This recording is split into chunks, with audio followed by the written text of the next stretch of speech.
CCP Planetary Defense Initiatives, Beijing upping the ante in space. Commentary. Chinese leader Xi Jinping's latest claim of selflessly trying to save the world has taken the form of a planetary defense system that, not surprisingly, can also be used to target the United States and its allies, posing a threat to national security. In recent weeks, China has announced a series of steps related to planetary defense, including plans for an asteroid early warning network and further details on a kinetic impact asteroid deflection mission currently scheduled for 2027.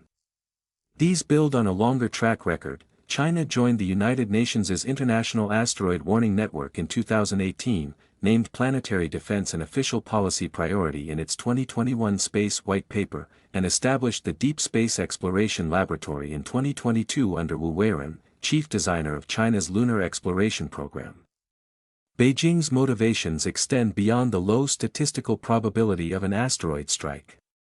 The program lets China build its reputation as a comprehensive space power, a goal she has described as an eternal dream.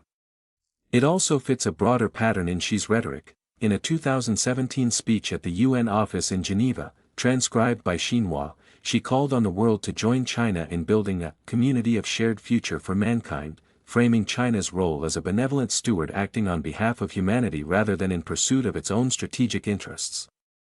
Planetary defense, framed publicly as protection for the entire planet rather than a Chinese national program, fits that same messaging pattern.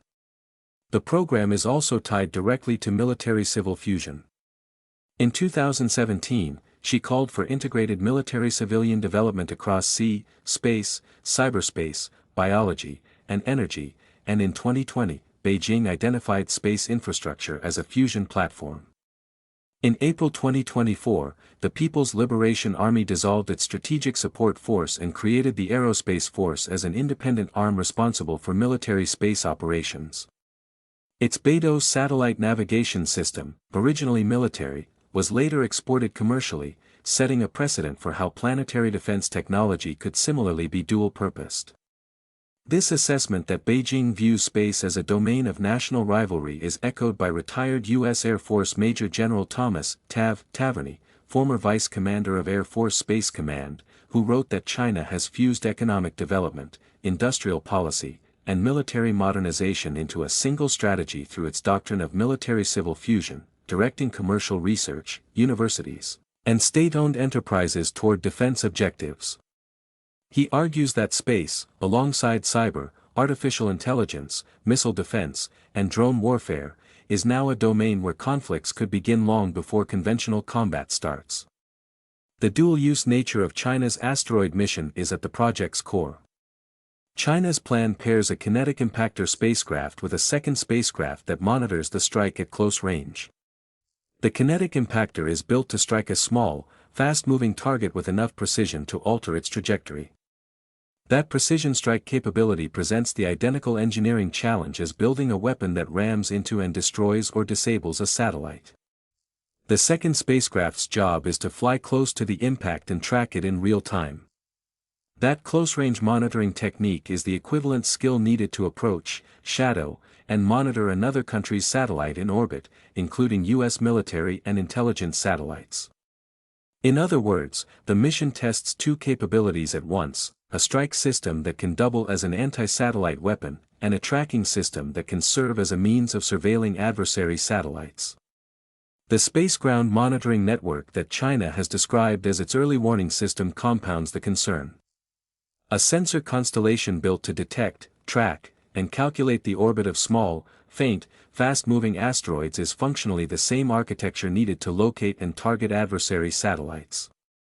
The 2026 U.S. Annual Threat Assessment states that China has eclipsed Russia as the primary U.S. competitor in space and is building counter-space capabilities specifically to contest U.S. space dominance by targeting the satellites the U.S. military depends on for GPS, missile warning, communications, and precision strike. U.S. Space Command's own posture statement to the House Armed Services Committee names China directly as the pacing threat, noting China operates more than 500 intelligence, surveillance, and reconnaissance satellites that enhance the PLA's ability to find, track, and target adversary forces, and flagging China's 2025 launch of the dual-use Shijian-25 satellite, which conducted an on-orbit docking with another Chinese satellite, the kind of rendezvous and proximity operation that mirrors the tracking capability at issue in the asteroid mission. Space Force's 2040 vision document anticipates that the United States will need to operate alongside tens of thousands of satellites by mid-century, specifically to maintain an edge against Chinese and Russian counterspace advances. The U.S. response to China's new space weapons program has centered on accelerating its own counterspace and space domain awareness capabilities. Space Force Chief of Space Operations General B. Chance Saltzman reported that the service is deploying electronic satellite jammers and building out a full range of counterspace capabilities. Saltzman stated that the objective is for the U.S. military to dominate in space and to deter conflict in space and to win decisively if called upon. That posture follows direction from Defense Secretary Pete Hegseth, who has set space dominance over China and Russia as an explicit Pentagon goal.